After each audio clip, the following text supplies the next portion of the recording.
made in our Father's name to the Alberta Children's Hospital, their cancer department.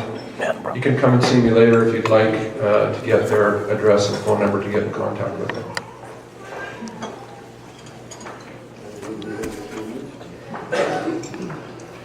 So I'll have the rest of my family come up in a moment or two to share some of their thoughts with you, but I'll go first myself. I have my own impressions of my dad. I have my own memory of him in terms of honor, in terms of greatness and so on. But I don't even really have to have my own memory. The outpouring of appreciation of how my father affected so many people's lives has been bouncing off myself and my family for the last 2 or 3 days now. It's really something. It's quite humbling to see how my father touched so many people's lives. It's quite obvious. Both Dad and myself have often been curious about the afterlife and so on, kind of on a clinical basis, you know, out of curiosity. And Dad's there now, so he's seen a lot of things that he's always anticipated. And Dad and I both kind of wondered how much the immortal life can see of the mortal life. Now he knows that answer. So if he can see anything, I hope he can really see and take part in some things that he would have always liked to. And I'll give you a few examples. There's a train traveling across Western Canada, somewhere on the Canadian prairies right now, blowing its whistle. And he would like to be there. He'd like to see that wherever it might be. Yes. Maybe it's in Dunmore, Alberta, which is a small place outside of Medicine Hat. It was the Canadian Pacific Marshalling Yard, where they put trains together for their journey west. And maybe Dad's there right now helping them do that. He would have truly enjoyed that. Or perhaps he's in British Columbia right now, rooting the cherry trees on to start blossoming because he likes to see that just as it happens. Maybe time is different for him and he can sort of see it happening all for once, whereas we have to wait for a few weeks to see the full effect. And I have to take the opportunity and to remind Dad of a couple of things that have happened just in the last few days that he may or may not have seen. Both of these political in nature, which he loved just as much as I did. One is that we just had the federal election here in Canada, and I'm sure Dad watched that keenly with a lot of opinions about it.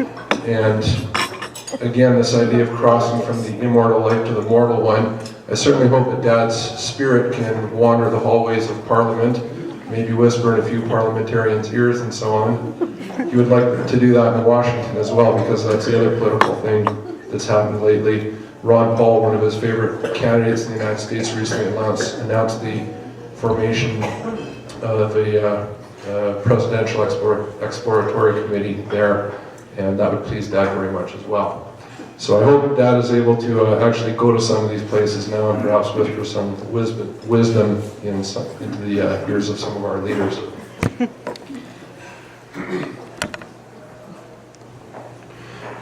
My father was a tremendously kind man. I think he impressed many people in this room with that quality alone. And where that really comes from for him is the strong belief that under God's eyes, everybody is equal.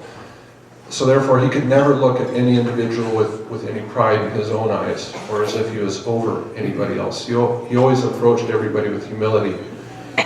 And that's why he was able to extend himself to so many people, because he had this humility. He was open to everyone and always wanting to help everyone. That quality is also why he was such a great teacher. And that's something that affected me directly, and something that I enjoy doing myself. Because he had this humility and because he had this compassion for others, he was always so ready to take his own version of the world, the enlightenment that he had of the world as he perceived things, and pass it on to other people quickly and put it into a way that they could understand. He had this perception of other people, that he could think like they thought and make it palatable to them. As us children, especially myself, Matthew and Juliana, experienced growing up, it was wonderful for us. Dad was one heck of a teacher, there's no doubt about that.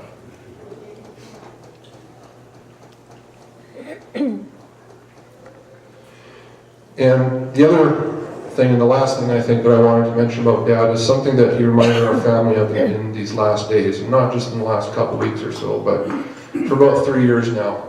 He reminded us a lot of times since he was diagnosed with pancreatic cancer. And the fact is that Dad just wasn't afraid of much of anything. He didn't really experience fear, or it sure looked like it anyways. For example, over the last 3 years being diagnosed with cancer, to at least be apprehensive about death, or fearful of it even, he just wasn't. He welcomed it as the next step. It was logical to him. He was interested in it, actually. And I don't remember his words exactly, but he kind of impressed upon our family that how can approaching God, how can finally meeting God be something that you're afraid of? I've looked forward to this all of my life. I hope I have enough humility to do so. I hope that I'll be accepted. But this is nothing to be afraid of. This is how he spoke in the final years that we were together, but I remember Dad being an inspiration to me directly, and also to the rest of my family, that we never need fear anything.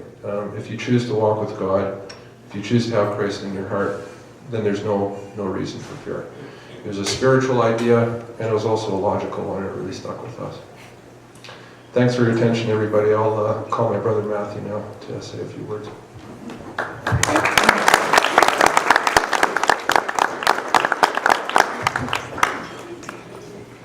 Thank you. I didn't write anything down, so I'm just going to wing it. Maybe I'll read this. Just a few words about my dad. I'm really going to miss him. I'm going to miss sitting and watching football games and hockey games with him, explaining the rules to him over and over and over again, which was okay. I didn't mind. I enjoyed his company. One thing that I want to mention about my dad, and Mark said a little bit about it, was that he was a really great guy. He was a doctor, he was a father, he was a husband. He was also a great grandfather, or not a great grandfather, but a fantastic grandfather to both my daughter and also my sister and Peter's son and daughter, Alex and Sonia. He had so much love for them, and it was always so visible from him. It just flowed. You could feel the love for his grandchildren that he had flowing out of him into those grandchildren. It was a really wonderful thing to watch and experience. In fact, my dad being so interested in trains and railroad and that type of thing, I know that the first words that came out of my daughter's mouth were railroad. That's the first thing that she ever said, was railroad.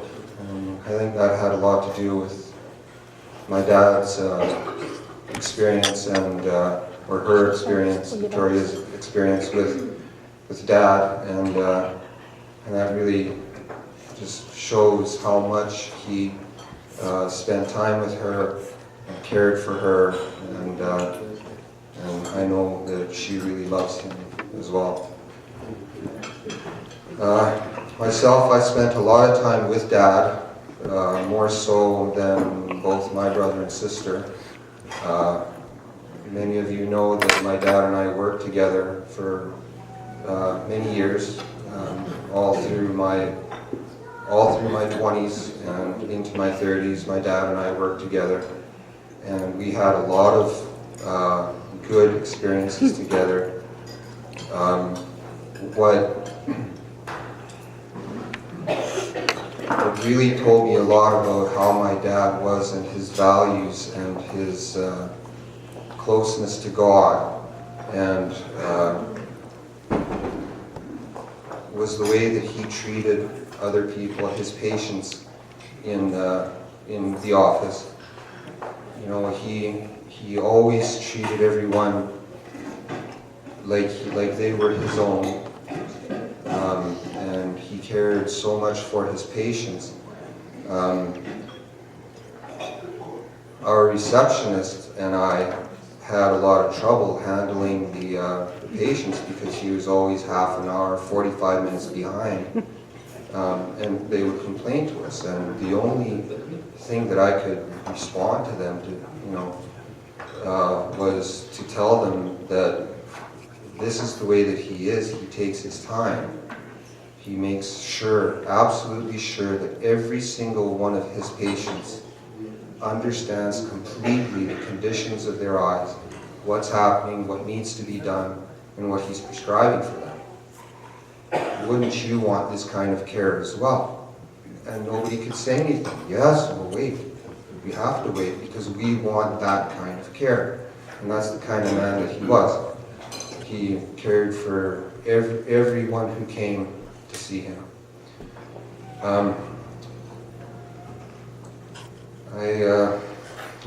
I guess that's all I have to say. I'm going to miss him, but I know he's in a good place now. So, thank you.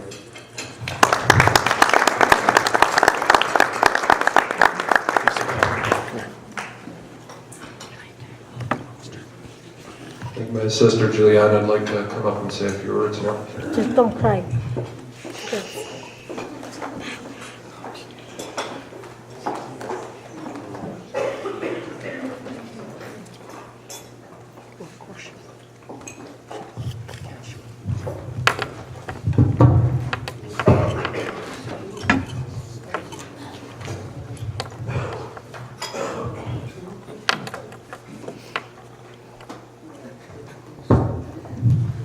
No, I hope I'm not going to cry. You're not supposed to. Well, I unlike my brothers who can wing it, I have 6 pages of notes, which will go by very quickly, I promise.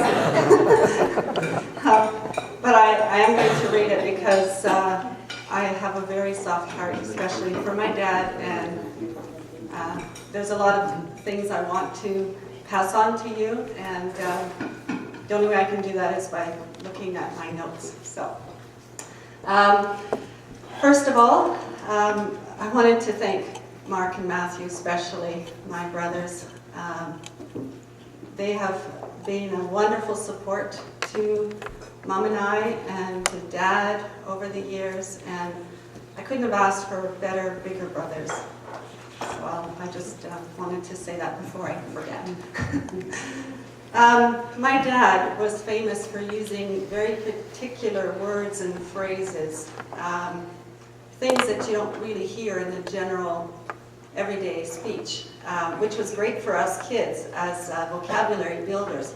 He'd say things like, "Well, that's glorious," and "how marvelous," "how stupendous," "outrageous," "that's wonderful," "outstanding," "astounding," "great Scott," and "good show," and "good grief." I remember that particularly because that reminds me of Charlie Brown. Good grief. He would say, "I feel joyous," "I feel jubilant," or he would say, "Oh, for goodness sakes," "Oh, for Pete's sakes," "Oh, for crying out loud," or "confounded," whatever that means. So maybe some of you remember him saying those words, and yeah, they're just the way he loved to express himself. He had a radiant, beaming smile, as we know, always. He had a ready handshake and a spring in his step. That's the one thing I will always remember of my dad, is always having this happy spring in his step. You know, he was happy to be alive, happy to be around others. He was a gentleman. He was a gentle man. He was positive, generous, unselfish, above all, loving. He had dignity, integrity, honor, patience, and even chivalry. He was analytical, of course, and logical, methodical, and precise. He was famous for his lectures. Us kids would say, "Oh no, here comes Dad with one more of his lectures," when really he was just so eager to share something with us and to teach us. But for us it was Dad's lectures. I know. He was the voice of reason, when I was confused or distressed. That was page 1. Be quick. He had many names.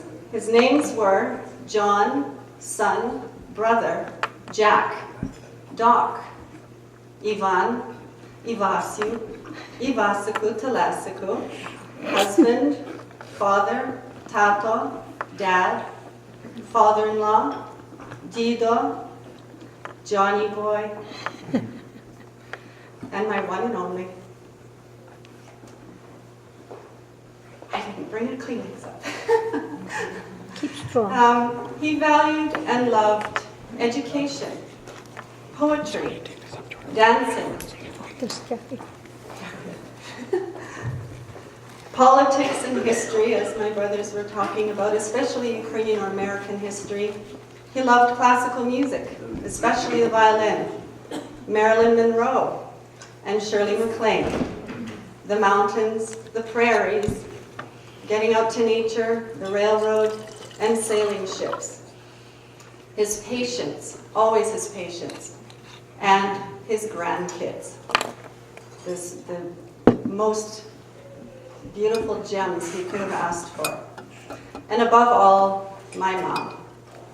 He often referred to her as his Venus or his Aphrodite.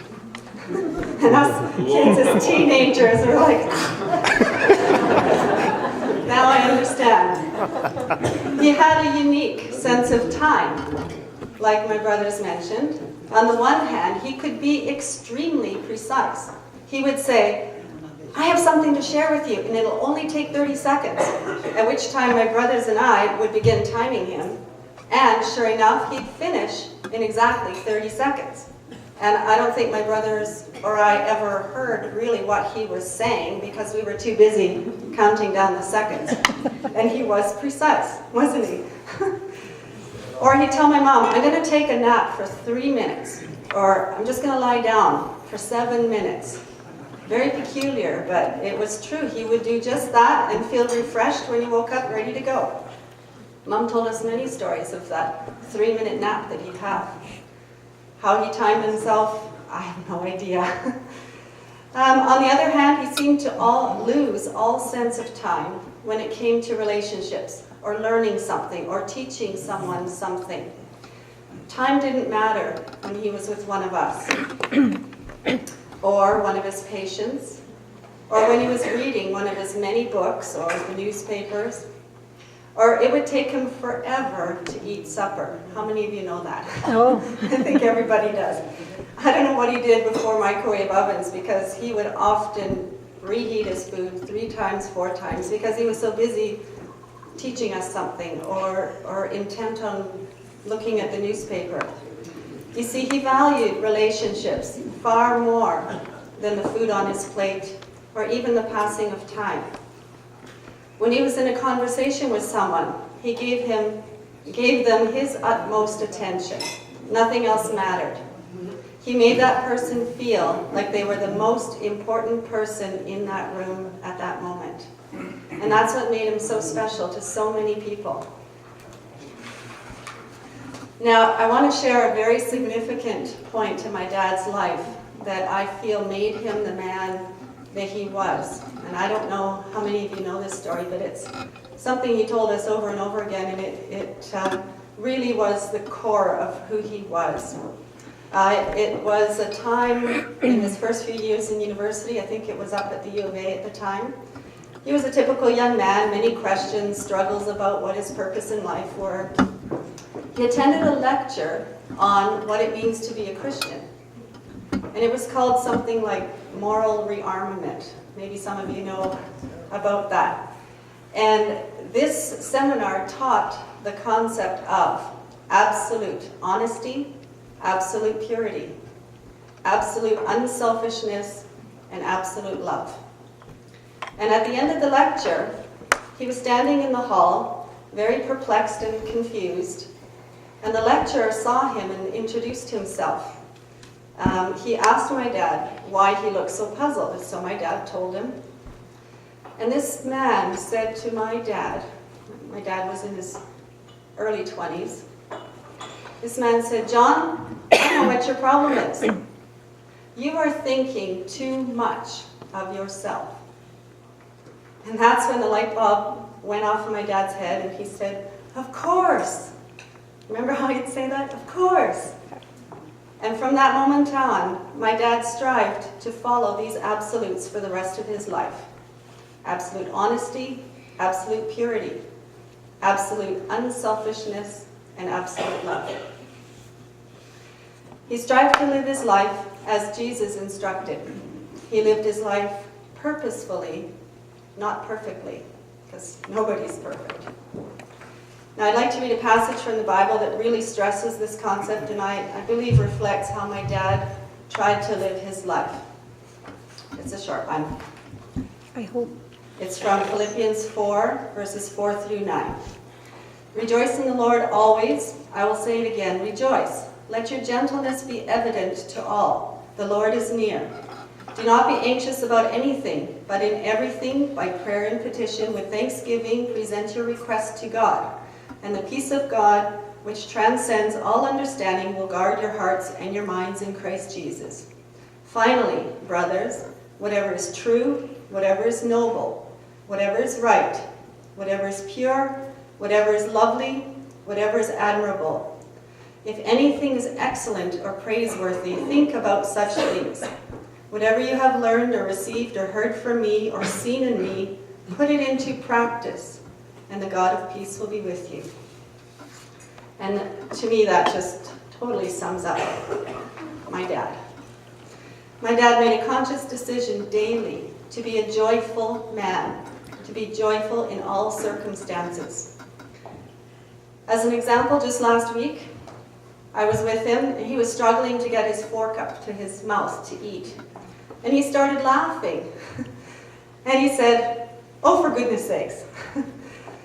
He said that if he didn't know any better, he could get mad and frustrated, but he chose to laugh instead.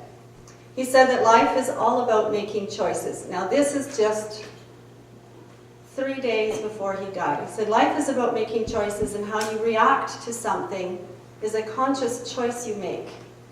And if something in your life makes you saddened, or if someone upsets you, all we need to do is to choose to be positive, to choose to show love in spite of it all.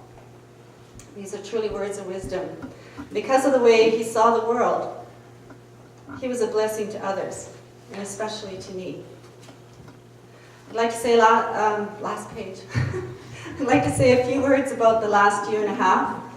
As you all know, he was diagnosed with pancreatic cancer in November of 2009. They could not do surgery to remove it, so it was terminal. Doctors saw how otherwise healthy he was, so offered palliative chemotherapy. Now, this was not to save his life or to prolong his life, but to keep Dad comfortable as long as possible. So my mom and dad talked about it and decided that if my dad became worse with the chemotherapy, then they would stop. As we all know, he broke records. You just don't hear people living with pancreatic cancer for more than a few months. He did very well for over a year. And both my mom and dad said that the past year was a pure gift from God. And they have not regretted that decision to go ahead with the palliative chemotherapy for a second. Lastly, the life my dad lived can be summed up with 2 questions that I hope all of you will remember him by and can carry with you. And that is, first question, have you found joy in your life? And the second question, have you brought joy to others' lives? And that's my dad. So I'm done. I was going to, again, thank specific people and all that, but I'm going to leave that to my mom. Thank you.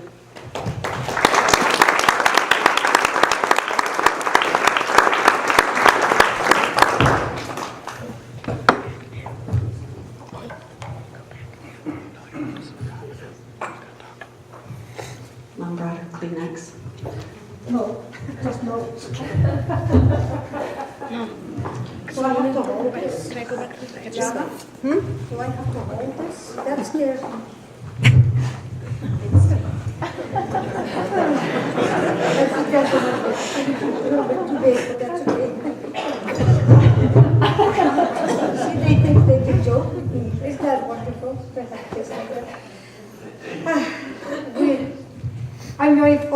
to have children like that. I'm very proud of them. It takes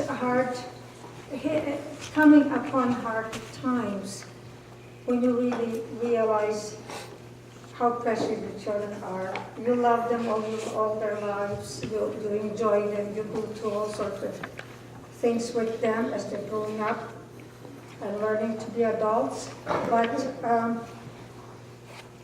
when it comes time when you need help, you don't have to ask them anything. You just tell them what you need done. And even sometimes before you tell them, they already know it needs to be done. I'm glad I made them wash the floors and do the dishes and clean the house, because that was the rule. And do all sorts of things in the house. They know how to cook. Mark used to call me when I worked with John. He used to call me at 4 o'clock exactly, because he knew that's the time that I would be just getting into the car, trying to rush home. He would phone, just to bug me. He would phone and say, well, you know what, I put potatoes on, and the water is on, and it's boiling. What do I do next? Well, when it's already boiling, what else is there to do? But that was something he wanted his mommy for just a little while, so. In our defense, it was also to verify when the rock and roll had to stop and when the hockey sticks got put away. When I used to come home from church, from work, and working for John wasn't fun. He was very strict with his wife. He tried very hard to make sure that I'm a just employee and nobody else who can tell him what to do in the office. That was a no-no. So we had this policy that they had to prepare supper, and then I finished when I come home. And when I drove in to the driveway, I hear this. Boom, boom, boom. Heavy, what was it, heavy metal? Whatever it was. The moment I touched the door, to open the door, that silence. I come in the house, children are all doing homework, everybody's perfect, potatoes are drained, and I can keep on going with supper. And John would come home and he would say, what a wonderful kids we have, you know. So he was a very good father. He loved his kids, and they were the most important thing in his life. I remember when I was young, I could fed up with them running in their diapers all around the house, turning everything upside down. And by the time it was 5 o'clock, I thought, oh gee, I wish he would come home already. I had enough of those kids. One time, I put the vacuum cleaner, and this guy never noticed anything in the house. I was very fortunate. I could have a dirty house, I could have a clean house, I could have dishes in the sink. It didn't matter. What mattered was when he came in the house, his children. And so one time, I put the vacuum cleaner right in front of the doorway, entrance door.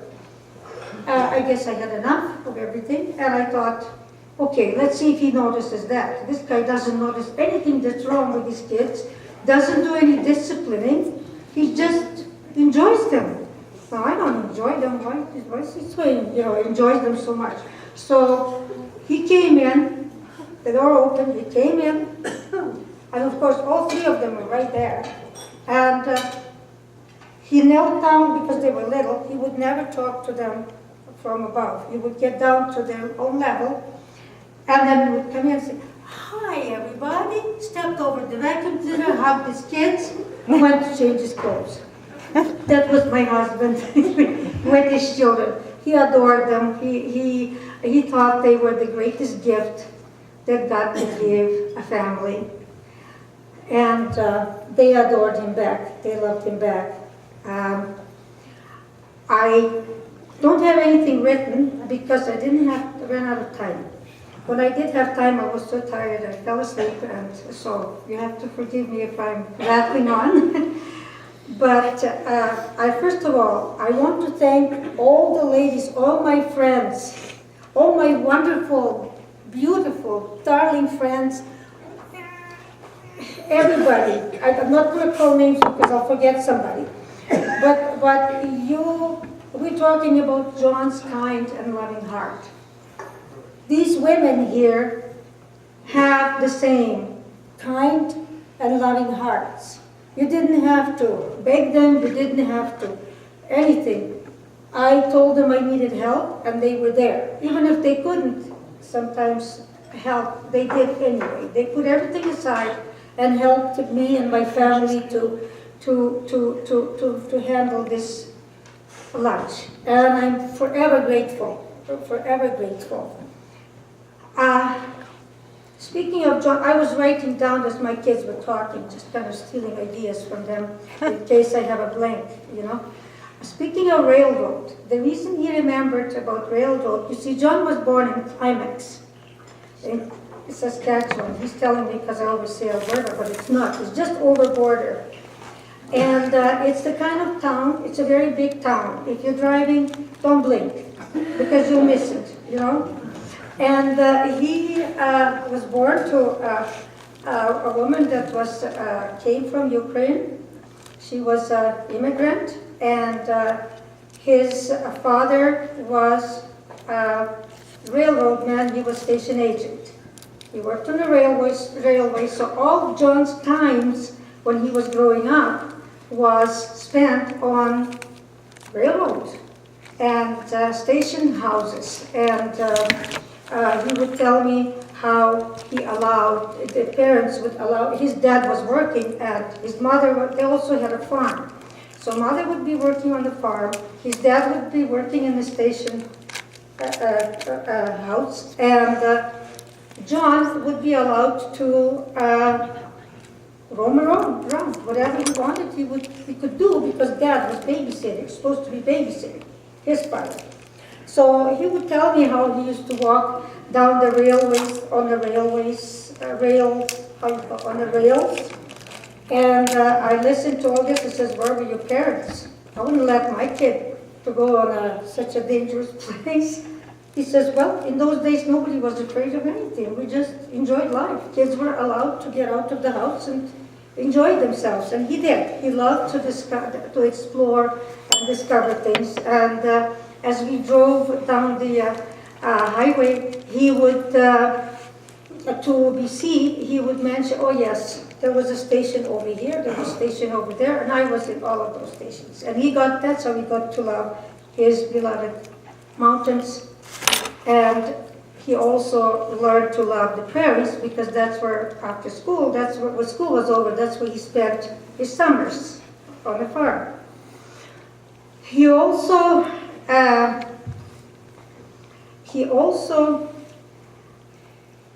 loved reading. And when there was nobody to take care of him, he was bullied a lot at school because he was very smart, and smart kids always are bullied. So he would turn to his books. And he loved to read the books, and he said he was very fortunate because he was in the classes off the farm that were 2, 3, 4, and 6 grades together. So he says, when I got tired of grade 2 and 3, which I belonged to, I studied what grade 4 were doing. So they gave him excellent, very well-rounded education. And I read about, listened to those days too. Also, he loved his prairies. He spent all of his summers with mother on the prairies, on the farm. And he was never ashamed of it. He was never pretending that he was somebody else. He was a farm boy. He was the son of a railroad man, and he was very proud of both. When we went on a cruise trip one time, I says, look at the beautiful blue sea. I could see it forever. He says, yeah, that's fine, I love it. But it's not my prairies. He loved them most. He loved his prairies most. He loved his mountains. He loved his Alberta. He loved to be talking about politics and so on. He loved politics, and he wanted only the best for this country. Always suffered heavily when things in politics didn't get the way he thought should be. And I'm sure he's very happy that some people of Liberal Party with the funny names didn't get in. He was absolutely upset about it. So this is perfect for him. He loved his children and grandchildren, as I said, his children, but then our children started to get married. And, you know, mother is different than father.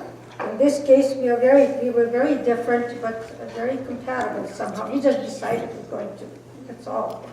And when kids started getting married, I being a woman, well, I thought that my in-law, son-in-law or daughters-in-law, from a woman's point of view. John? No, he just adored them. Oh, more girls in he wanted lots and lots of girls. He got 2 boys and 1 girl. So he thought the more girls in his family, the better. He loved it. I can spoil them all. I don't have only 1 to spoil, which was overdone, but 2 or 3 more girls to spoil. When Trina and Mark got married, he was so happy because Trina came into Mark's life with 2 daughters, and he loved them too. He could love anybody very easily. He never looked for faults or whatever. He just loved them because they were God's children. And our son made a good family. They are his stepdaughters now, and thank God he's done a good job with girls. They're only 12 and 10, and they're wonderful young girls. And he has a terrific wife. And look at him now. She polished him up to a diamond. I'm pleased. I'm very pleased. Our Matthew, he was always in love with Victoria. When Victoria was born, he was just absolutely thrilled that he had a first granddaughter. And he would come from the office, on the way home from the office, he would go to the store, buy a whole bunch of flowers, and bring them to their door, to Matthew's house, Matthew's apartment, to their door, and to deliver the flowers, because he was so pleased that there was a girl in that house again. He loved to have girls. And when Matthew, of course, lived now with us because he's raising Victoria on his own, and we were always thrilled about Victoria and how Matthew brings her up. He's a good dad. We were pleased that we raised him that way, to be a good dad and loyal. And when John started getting sick, what else could I do? If he falls, I can't lift him. So we would call him Matthew, and he would run downstairs. He got to the store. Oh, you're strong enough, you might as well put up with it. Just talking. Anyway, he would run down the stairs. We stayed in the basement. We moved to the basement because there's a walkout straight to the garage, and therefore I could put him in a wheelchair and wheel him into the garage, and he could get in the car. Otherwise, I couldn't manage him as long as I did. So every time there was a bump or something, Matthew would be running down to help us because he heard us. And at the end, John had to be carried wherever he wanted to go. And then we realized it was time to go. Victoria, it was amazing. We were surprised because we thought, children are afraid of sick people, especially old sick people. And she would bring him water. She would bring him whatever we asked her to bring to help out with, and not be afraid of him. If he wanted a hug because he was feeling very badly, she'd give him a hug. She did not run away. She's a very brave little girl. And I'm very proud of that. When he was dying in a hospice, I had to leave for the washroom, and I was scared to leave him in case he dies. He was very close. And only I and Victoria were in the room. Everybody else, I don't know where they went for lunch or whatever. And I thought, I have to leave. So I said, Victoria, would you stay in the room for just a little while? She said, sure, Barbara. And I thought, oh boy, if I was 15-year-old, I remember I was scared of my own grandpa when he died. She sat down on the chair beside him. She put her hand in his hand, and she said, that's okay, Guido, I'm right here with you. And she stayed with him until I came back. I thought, for a 15-year-old, that was very brave. And I'm very proud of her for that. Mark would come and see his dad very often. And I remember he wanted to do something for his dad. We were all in the same kind of place where we all wanted to do something for Dad, because he has given us nothing but wonderful. He was a wonderful person. He was good. I could get away with murder, and he would say that's okay as long as you take responsibility for what you're doing. But it's okay with me. So how could I do anything wrong?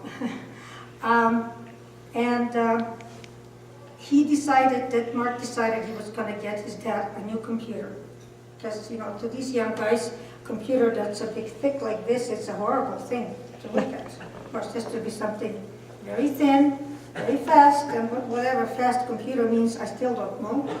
So he brought the computer over, and John was thrilled. That was his son doing something special for him. He put it all together, he taught him how to use it, and Dad was on his way, enjoying it. What was most important, he could find out what was happening with politics everywhere in the world. And John loved that. He just loved politics. So he was very grateful for that. And we have had so many people and so many people telling us how he touched their lives. We were told by the palliative care that we should join first of all, when John was assigned from the hospital, he was assigned palliative care nurse. And palliative care means you die. So the nurse came and looked after him very well, and we had a whole set of people looking after him at home. And then after that, we were told that it's time for John that John should go to meetings. We should join meetings for palliative care patients. And I said, I don't want to go where all the people are dying. I want to hear that you're dying. I don't want to deal with somebody else's death, somebody else's pain. John says, we're going. I want to know what it's all about. As usual, he always wanted to know what it's all about. So we went to hospice Calvary meetings. And there we met about 30 or 40 people sitting in the circle on the wheelchairs, on the comfortable chairs, on ordinary chairs, armchairs mostly, all of them with the sentence that sooner or later they're going to go. And I found it very hard to take, because there was my husband, all of a sudden my husband belonged. He was one of those people who were dying, and until then I didn't want to face that. I didn't want to, somehow I thought, well, this is not going to happen. It's not yet, not to us. But it was time, and we talked with them, everyone told their own story, and nobody complained about his illness, which was very surprising to me. Nobody mentioned it. They just came to that place, and they said, I'm traveling to the end of my journey. Or they would say, I am finishing my life. And we realized what a difference it makes if you look at it that way. And one of the ladies said, you know how fortunate I am to have cancer? I had time to get myself ready. Some people don't, but I had time to get myself ready, get myself prepared with God, so I can go. And all of them have turned to God sooner or later have turned to God. By the time they got to those meetings, which were very religious, they all recognized that at the end of that journey, there's nothing else but God that's waiting for them to take them with His being. And we started thinking that way too. And we stopped thinking how unfortunate we are, how all this, and then we realized there were young people there. John and I have lived our lives. We didn't think about it before, but we realized we lived our lives. We had a full lives already. There were people who never had a chance to start their lives. And they are accepting God because that's all that's left to them. Those who did not believe in Christ before have come to believe in Him because that's all that was left to them. And as they started believing, they became stronger spiritually and emotionally, and they could handle this big burden that they were all faced. So did John. John was like that since I met him. He was deeply religious man. We brought up our kids the best we could in our faith. And he got to the point that he was waiting to go. He was waiting to leave. He wanted to be with God so much. When Easter came, he said, I hope I die at Easter. I said, why? He says, well, you know what, Guido Mustavi died at Easter time. And if I died at Easter time, that is considered, I don't know, Father, but it's considered a great privilege to die at this time. And he said, wouldn't that be nice? I can discuss politics with Guido again. We meet again.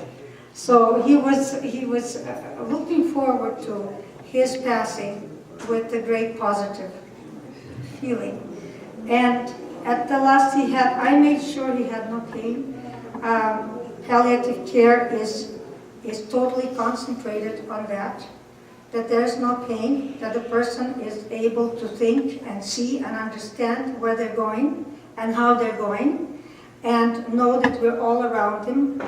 Juliana and I spent 24 hours in the end, and what I missed most, what I will miss most, is being able to, when he had that time, because he would have hallucinations once in a while. After all, morphine does its own thing. And when he had fear, I could hold him and keep him comfortable and help him to go through that few minutes of some sort of discomfort or fear or whatever it was. I can't do that anymore. He's gone.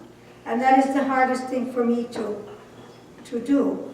But I can't help him. I can't turn him over. I can't cover him up and hope that he's warm or see if he's cold or whatever he needs. I'm missing that caring for that person because now God is caring for him. His grandchildren, Alex and Sonia, he takes unbelievable pride in those two kids. We think they're the best in the world, like as if nobody else has grandchildren. They would come and kiss him on the forehead and accepted him just as he was. And he would be so extremely happy to see them, and so extremely happy that they could do this, that they could accept him as he was. I think for grandfather, it was the greatest gift. Grandchildren can do whatever shape or form he's at, they accept him anyway. So of all this, I just wanted to tell you what a good husband I had, and what a good father and grandfather we have, and we will never forget him, because there's just too many things to remember. And I have to force myself and teach myself to say, don't think about the body, think about the past times, and remember. The times are tough, remind yourself to remember. And since I have so many kids around here that will remind me to remember, I think I can do it. So thank you so very much for listening to my rattling on. But I just wanted to tell you about John, and may he rest in peace. Thank you.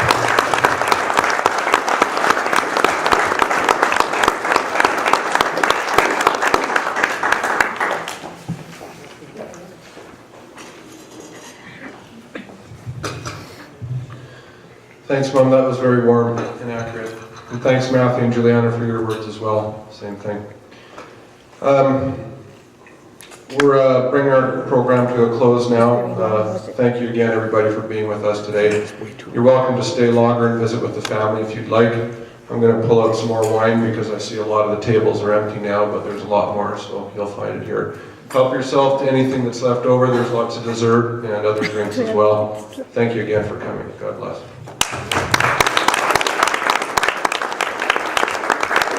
Can you bring me another cup of coffee? I'll go talk to somebody who was Mrs. Savitsky. Dr. Dida's family. I'll tell you